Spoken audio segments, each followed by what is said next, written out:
2024 August മാസത്തെ ration വിതരണം ആരംഭിച്ചിരിക്കുന്നു. എല്ലാ വിഭാഗം റേഷൻ കാർഡ് ഉടമകൾക്കും അനുവദിച്ചിട്ടുള്ള 2024 ഓഗസ്റ്റ് മാസത്തെ റേഷൻ വിതരണം സംബന്ധിച്ച വിവരങ്ങളാണ് ഈ ഒരു വീഡിയോയിലൂടെ നിങ്ങളുമായി ഷെയർ ചെയ്യുന്നത്. ഏറ്റവും പുതിയ മാറ്റങ്ങളാണ് റേഷൻ വിതരണത്തിൽ വന്നിട്ടുള്ളത്. അപ്പോൾ എല്ലാവരും ആദ്യം തന്നെ ഈ ഒരു വീഡിയോ ലൈക്ക് ചെയ്തു വെക്കുക. എങ്കിൽ കൂടുതൽ ആളുകളിലേക്ക് ഈ ഒരു വീഡിയോ എത്തിച്ചേരുന്നതായിരിക്കും. ചാനൽ ഇതുവരെ സബ്സ്ക്രൈബ് ചെയ്യാനും ആ ബെൽ നോട്ടിഫിക്കേഷനിൽ ഓൾ എന്ന ഓപ്ഷൻ എനേബിൾ ചെയ്യുവാനും മറക്കരുത്. അന്ത്യോദയ അന്ന യോജന, അതായത് മഞ്ഞ വിഭാഗത്തിലെ റേഷൻ കാർഡിന് 30 കിലോ അരിയും 3 കിലോ ഗോതമ്പും സൗജന്യമായും 2 പാക്കറ്റ് ആട്ട 7 രൂപ നിരക്കിലും ലഭിക്കും.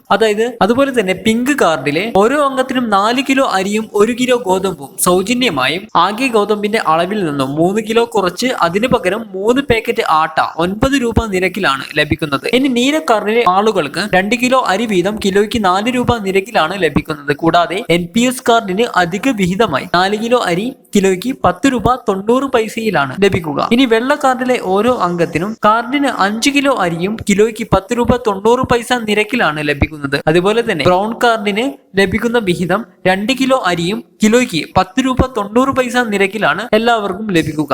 ഒരു പ്രധാനപ്പെട്ട റേഷൻ അറിയിപ്പ് നിങ്ങളുടെ സുഹൃത്തുക്കളിലേക്കും കുടുംബങ്ങളിലേക്കും വാട്സ്ആപ്പ് വഴിയും ഫേസ്ബുക്ക് വഴിയും ഒന്ന് മാക്സിമം ഷെയർ ചെയ്ത് എത്തിക്കുക.